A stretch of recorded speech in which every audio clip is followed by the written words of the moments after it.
Today we're going to look at some tools that you can use to organize and manage peer editing assignments in your course. The first tool that we're going to look at is Peer Studio. This is a completely free tool and it's very easy to get started. Go to the website and click on Get Started as an Instructor to quickly begin building your course platform. You will create a course in Peer Studio, which your students will join using a code that you send them.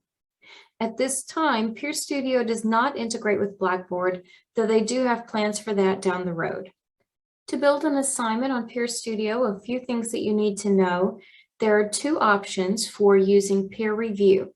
The first is called Compare Mode, in which the student has two different submissions to evaluate, and they evaluate one against the other. Not so much this one is better than that one, but pointing out differences that you notice between how well one submission performed on certain criteria when compared to a different submission. This particular type of evaluation makes the criteria a little more real to the students who are doing the evaluating, because they can see different types of examples and the different levels of effort put into fulfilling those criteria. The second format that you have is called Control, and this is the traditional peer edit where the student is presented with a peer submission and they give feedback based on criteria or rubric. There is also self-examination, self-assessment, so they can self-assess based on the rubric that you leave them. This is where you would create an assignment. You would give it a title. You can give it a description.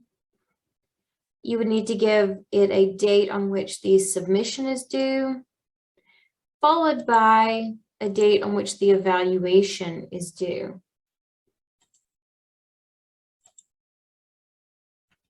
Then you would choose whether they're going to control, which is looking at one peer, or compare, which is looking at two peers. How many different peer reviews do you want them to do?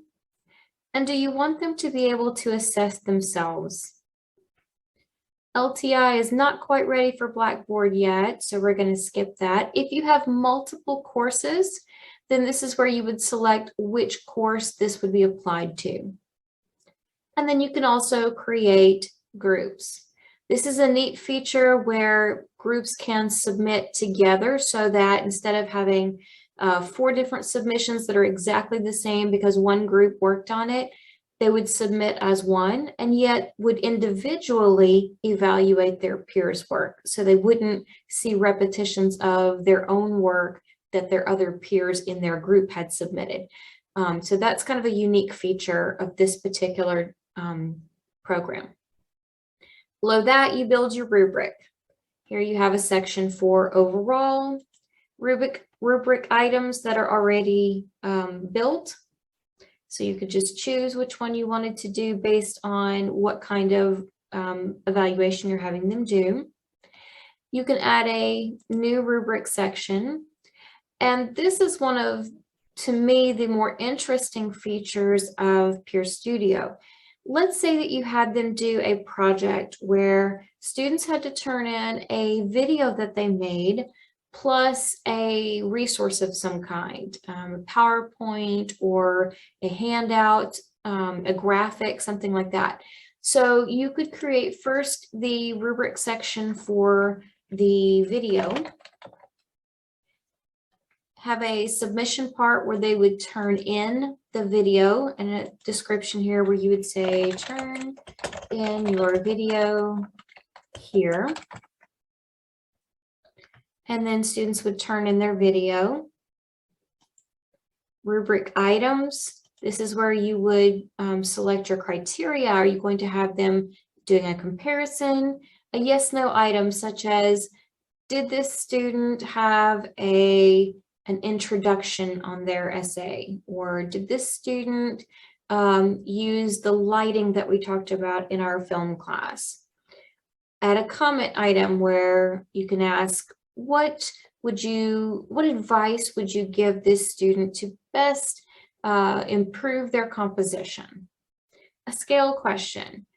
To what extent was the student successful in communicating this idea? And you can add as many rubric items as you want. Now, let's say that there was a second part to this. So this could be for the handout. And so now the students would be able to look at their second submission part. So this is where they would submit their handout portion, and you would have rubric items for that as well. Once you have filled in all of this to your satisfaction, you would submit. And if you haven't signed up yet, at this point, it'll ask you to sign up. When your course will be ready to go, you'll just send out the code that Peer Studio gives you so that they can join your course and begin evaluating their own and their peers' content as you assign. One last thing that I like about Peer Studio is that it's anonymous. So the person who is making the evaluation has no idea whose work they are evaluating, and the person who is receiving the feedback doesn't know who is evaluating them. So it takes some of the vulnerability and the nervousness of showing your work to someone else out of the equation, and just lets them focus on giving good feedback that's going to be helpful to that person in making their changes and for their next draft. So that's a tool that you can use for the traditional kind of peer editing. There's one other tool that I want to show you that you have available to you that has some of the same characteristics. It's a little bit different. If we go over to Blackboard and go into your course content, you have the option under Assessments to create self and peer assessment. So this is not like a traditional peer assessment or peer edit where you would have them turn in something and then their fellow students would look at it and give feedback for them to make corrections and things like that. What this basically is a test. They'll take the test and then it will be graded by their peers. What's the good of that? Well, this gives students an opportunity to critically think about the answers that their peers are giving and see whether or not their peers have missed something. So if you are less concerned about feedback in terms of the evaluator gives their peer feedback so that their peer can improve, but you're more concerned with seeing the critical thought put into, has this student answered in a way that is complete and thought-provoking and effective. If that's what you're looking for, then this would be a tool that you could use, and it works basically like creating a test. So you would put the assessment name, description, you would have submission dates, and then after the submission dates, you would need to have evaluation dates. So at what point are students supposed to start evaluating, and how long do you have, or how long you're going to give them for them to evaluate?